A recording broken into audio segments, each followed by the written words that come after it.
Bismillahirrahmanirrahim. Assalamualaikum warahmatullahi wabarakatuh. Alhamdulillahirabbil alamin wassalatu wassalamu ala asyrafil anbiya'i wal mursalin sayyidina wa maulana Muhammadin wa ala alihi wa ashabihi ajma'in. Amma ba'du.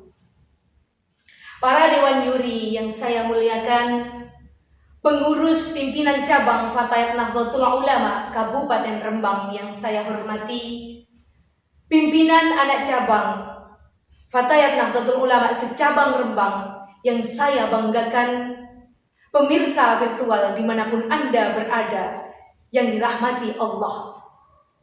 Pertama-tama dan yang paling utama, marilah kita panjatkan syukur kehadirat Allah Subhanahu wa Ta'ala atas kenikmatan yang diberikan sehingga kita dipertemukan secara online dalam kompetisi lomba pidato virtual yang diselenggarakan oleh pengurus bidang dakwah pimpinan cabang Fatayat Nahdlatul Ulama Kabupaten Rembang. Semoga membawa keberkahan. Amin. Kedua kalinya sholawat serta salam semoga tetap tercurahkan kepada junjungan kita Nabi Agung Muhammad Sallallahu Alaihi Wasallam, dengan harapan wasilah sholawat kita selamat di dunia dan akhirat. Amin. Pemirsa virtual yang dirahmati Allah, sebelum saya lanjutkan, marilah kita berpantun kenalan. Mampir merumbung minum es belewah, di pagar pelangi makan ketan. Salam kenal, saya Rodatul Jannah, mewakili Fatayat anak cabang Sedan. Sahabat virtual, telah kita ketahui bersama bahwa saat ini keadaan dunia sedang tidak baik-baik saja, apalagi di Indonesia. Sejak pandemi selama 2 tahun silam ini sampai sekarang, keadaan belum kembali normal. Hal tersebut memicu 2 sikap dasar. Yang pertama adalah sikap tahan uji untuk tetap dalam ketakwaan, dan yang kedua membiarkan diri untuk terjerumus dalam lubang kenistaan. Naudzubillah min dzalik.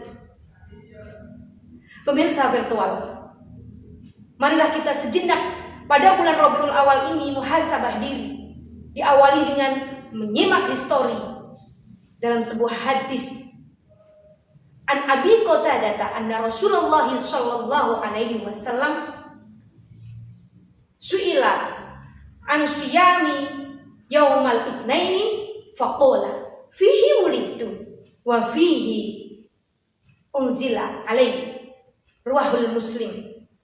Yang artinya, ketika Rasulullah sallallahu alaihi wasallam ditanya mengenai mengapa beliau puasa hari Senin, alasannya beliau bersabda, hari itu hari lahirku, hari itu wahyu diturunkan kepadaku. Hadis riwayat Muslim.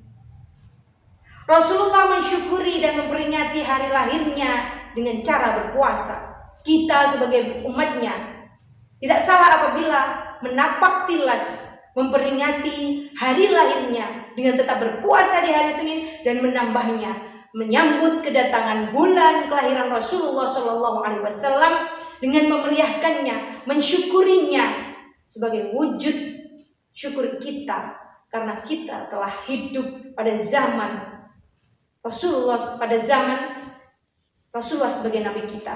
Kita bersyukur sebagai umatnya. Ada akhlak-akhlak yang pantas, yang cocok untuk diterapkan pada masa pandemi yang sulit ini. Akhlak Rasulullah yang pantas kita teladani, yang termaktub dalam Al-Barzanji. Wa kana sallallahu alaihi wasallam syadidal haya'i wat tawadhu'i yakhsifu na'lahu wa yarqa'u thawbahu wa yahlibu syatahu wa yasiru fi khidmati ahlihi bi siratin sariyah. Rasulullah Shallallahu Alaihi Wasallam memiliki rasa malu yang luar biasa, melebihi malunya seorang perawat atau seorang gadis. Rasulullah Shallallahu Alaihi Wasallam memiliki rasa malu. Kita bisa meneladani akhlak tersebut dengan malu untuk berbuat dosa di tempat umum maupun saat sendirian, di kamar saat pegang gadget dengan jangkauan internet semau kita. Namun kita tetap melakukan hal positif karena meneladani syadidal haya yang dilakukan oleh Rasulullah dengan benteng inni akhafullah, takut akan Allah. Kita di kamar tidak melakukan hal-hal negatif, melainkan membuat konten, jualan online, membuat media yang pada akhirnya disebarluaskan di internet dan justru membawa manfaat, membawa kemaslahatan umat. Syadidal haya.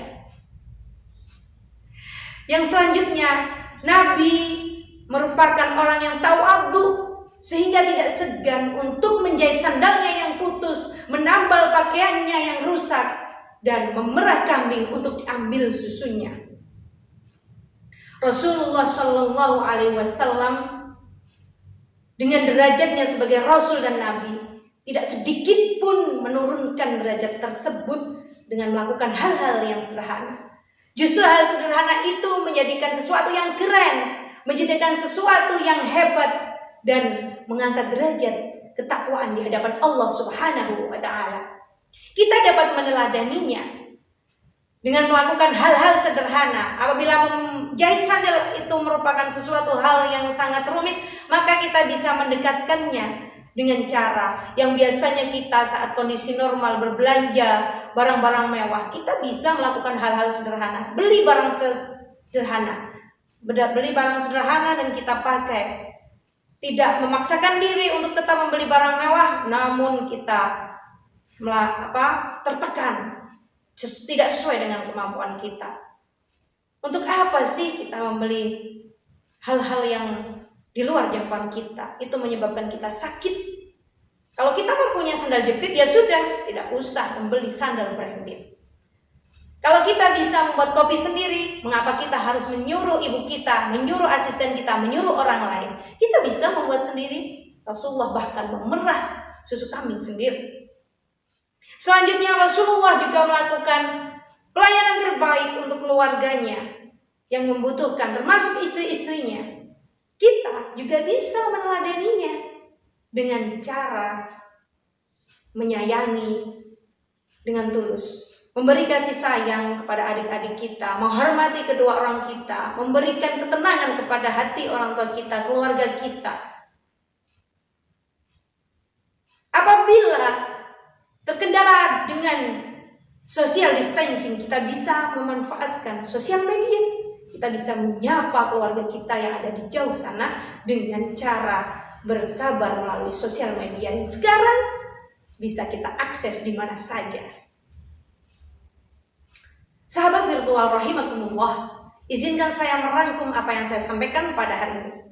Yang pertama, peringatan Rasulullah SAW terinspirasi karena puasa Rasulullah setiap hari Senin. Dan yang kedua, kesederhanaan Rasulullah SAW bisa diaplikasikan dalam kehidupan sehari-hari yang cocok dengan pandemi saat ini. Dan yang ketiga, marilah kita menghempaskan gengsi dan hidup lebih berarti. Dengan semangat Maulidur Rasul, semoga kita selalu dalam ketakwaan. Dengan semangat Maulidur Rasul, semoga kita selalu dapat meneladani akhlak Rasulullah SAW. Akhirnya, semoga kita tidak menjadi sarung plekat tindodomi, iso nasehat ora iso nglakoni, tetapi menjadi wingko babat sing ditaleni Nabi Muhammad SAW engkang dipun teladani. Terima kasih atas perhatiannya. Mohon maaf atas segala salah dan kurang. Sampai jumpa di lain kesempatan. Wallahul muwaffiq ila aqwamit thoriq. Wassalamualaikum warahmatullahi wabarakatuh.